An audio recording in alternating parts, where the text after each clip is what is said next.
अरे सिंधुदुर्गावरी हरगडी सागर उगाच ना खवळतो, उगाच ना खवळतो. समुद्राचं पाणी आहे ते. पाण्याचा दाब काय, वाऱ्याचा केवढा वेग आणि केवढी ताकद. पण सिंधुदुर्गावरी हरगडी सागर उगाच ना खवळतो, अरे उगाच ना खवळतो. आणि शिवरायांच्या कल्पकतेच्या चरणतला धुतो, चरणतला धुतो हो सागर, चरणतला धुतो.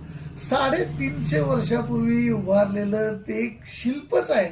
शिवरायांच्या कल्पकतेतनं उभारलेला जलदुर्ग एक वेगळं शिल्प आहे. परंतु ते आहे तसं अजून उभा आहे, त्याची दर्ज देखील फुटलेलं नाही.